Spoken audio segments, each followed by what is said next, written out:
Pen में एक ink होती है कि इसके बाद अब इंक खत्म हो जाएगी। ऐसे ही लाइफ में टाइम होता है, मतलब लाइफ एक ही बार मिली है हमें, और उसी में ही हमें अपनी बेस्ट स्टोरी लिखनी है। Excellent, let's give big hand for him. Pen में जो इंक है उसको आप देख सकते हो टाइम की तरह। टाइम हम सबके पास में लिमिटेड है। आप चाहे चाहो ना चाहो वो इंक खत्म होती ही चली जा रही है, क्योंकि पेन कभी रुकता नहीं है। आपको लगता है कि वो रुक गया है, लेकिन रुकता नहीं है। पेन तो चलता ही रहता है और जैसे जैसे चलता रहता है, क्योंकि लाइफ चलती रहती है, लाइफ कभी रुकती नहीं है। आप अपने थॉट के लेवल पे रुक सकते हो, लेकिन लाइफ नहीं रुकती है। बॉडी तो ग्रो करती रहती है ना, बूढ़े होते रहते हो, मौत की तरफ जाते रहते हो, मतलब कि पता है कि वो इंक खत्म होने वाली है एक दिन। तो इंक खत्म होती चली जा रही है, यानी कि क्या, टाइम खत्म होता चला जा रहा है। तो इस लिमिटेड टाइम में, लिमिटेड इंक के साथ में आप जो लिख सकते हो वो भी लिमिटेड है। तो जब लिखना ही है तो कुछ ऐसा लिखो ना कि आने वाली जो जनरेशन है वो देख करेगा, यार मजा आ गया, क्या लिखा है कि नहीं?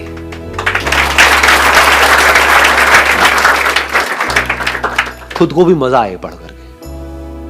जब पेन में वो इंक खत्म होने वाली होगी, कुछ दिन रह जाएंगे और हमको दिख रहा है धीरे धीरे वो पेन की इंक खत्म होती चली जा रही है, होता है ना, एंड में थोड़ी सी रह गई है, अब सिर्फ 5-10 साल रह गए हैं, ऐसे ऐसे कर रहे होते हैं, डॉक्टर के पास जा रहे होते हैं, है ना। इसको ध्यान से समझ लेना, दोनों चीजों को कनेक्ट कर रहा हूँ। ऐसे ऐसे चलने लग जाते हैं, घुटने को पकड़ करके, जैसे पेन को ऐसे ऐसे करना पड़ता है, लास्ट रह जाता है। तो समझ जाओ कि बस अब थोड़ा सा टाइम रह गया है। उस टाइम पे भी मैं क्या कर रहा हूं, अपनी इंक को यूज कर रहा हूं, अपने उस टाइम को यूज कर रहा हूं कुछ और अपनी लिखावट को इंप्रूव करने के लिए। मतलब I am not contented, right? हाँ, I am not contented with what's written. आप समझ गए ना, मैंने कुछ लिखा था 10 साल पहले और आज लिख रहा हूं, तो वो जो आज लिख रहा हूं वो बेंचमार्क है। पेन तो बीच में भी खराब हो सकता है, सो इट्स बेटर ना। क्या आपने बड़ी अच्छी बात बोली कि पेन तो बीच में भी टूट सकता है। इसीलिए मैं कह रहा हूं कि कभी भी अपनी खुशी को या सेटिस्फैक्शन को पोस्टपोन मत करो। अपनी जिंदगी के हर मोमेंट को इस तरीके से जियो कि अगर अगले मोमेंट में सब कुछ खत्म भी हो जाए, यानी कि वो पेन टूट जाए या फिर इंक लीक हो जाए, होता है ना, डॉक्टर ने एकदम से कुछ बोला कि अब तुम्हारे पास में 20 साल नहीं है, 20 दिन है, तो ये होना चाहिए कि जैसे हमको पता लगे 20 दिन है, हाँ सही है ना, बढ़िया है ना, क्या क्या फर्क पड़ता है, I have lived my life completely. अब अगर ये पेन टूटता भी है तो टूट जाए। मौत से कौन डरता है, कभी सोचा है? मौत से वो डरता है जिसने कभी जिंदगी को जिया ही नहीं है। मेरी इंक खत्म हो जाएगी, उससे कौन डरता है जिसने कभी कुछ ढंग का लिखा ही नहीं है, उस पेन को ढंग से यूज किया ही नहीं है।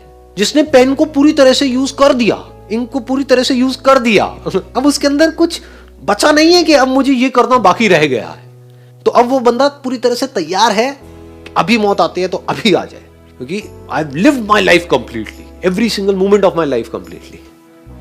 हो सकता है आप इस बात को समझ पाओ, नहीं समझ पाओ, I am not too sure. कोई पंछी है, वो क्यों पैदा हुआ है? उड़ने के लिए।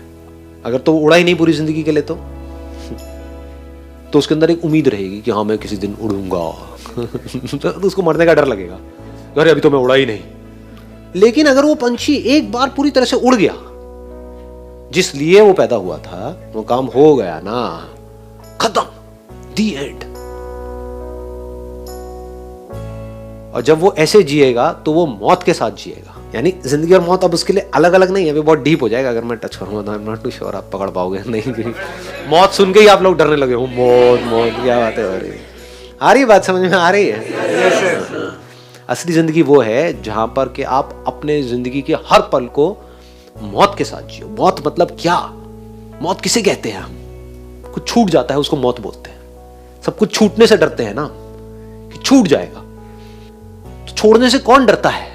जिसने कभी पूरी तरह से किसी चीज को पकड़ा ही ना हो, वो छोड़ने से डरता है। जिसने आधा अधूरा पकड़ा हो, फॉर एग्जाम्पल आप यहां पर आए, आज आपको बड़ा अच्छा लगा, पूरी तरह से अपना 100% आपने यहां पर दिया, अपनी 100% अटेंशन दी, 100% आप यहां पर थे। इसी तरह से अगर 1 साल बाद भी आप जहां पर भी हो, जो भी कर रहे हो वहां पर 100% हो, तो क्या इस मोमेंट की याद बाकी रहेगी? ये मोमेंट मर गया ना। लेकिन ये कब जिंदा रहेगा? ये कब आपको तंग करेगा? इसकी मेमोरी कब रहेगी?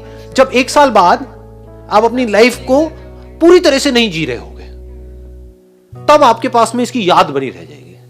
यहाँ की जो अभी फोटोग्राफ शूट होने वाली है, एक फोटोग्राफ शूट होगी, उसको देख करके क्या मजा आएगा, क्या टाइम था।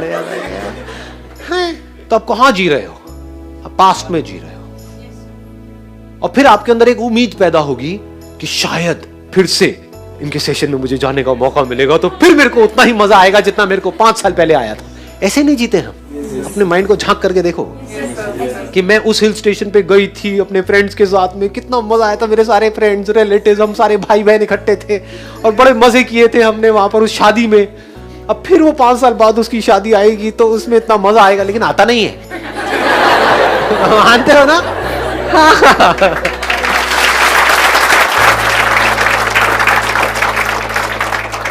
हम ऐसे जीते हैं, इसलिए हम मौत से डरते हैं। देखो कितना मजेदार है। अगर एक पंछी पूरी तरह से उड़ रहा है, तो जिस वक्त वो उड़ रहा है उसके माइंड में मेमोरी है कि 1 साल पहले वो उड़ान क्या थी, क्योंकि वो उड़ान भी परफेक्ट थी और ये उड़ान भी परफेक्ट है। There is no comparison between these 2 उड़ान्स। अगर आपको ये बात समझ आ रही है, जो बात मैं कह रहा हूं, अपनी लाइफ के हर मोमेंट को आप पूरी तरह से जी रहे हो, तो वहां पर मेमोरीज के लिए कोई गुंजाइश होती ही नहीं। जब भी आप कोई भी काम पूरी तरह से कर रहे होते हो, तो वहां पर पास्ट की मेमोरीज नहीं होती है। आप पूरी तरह से उस मोमेंट में होते हो। वहां पर कोई फ्यूचर नहीं होता है, फ्यूचर का डर नहीं होता है। आई बात पकड़ में? हाँ, तो आप टाइम से ऊपर उठ जाते हो। You live in a timeless state when you are absolutely there in that moment.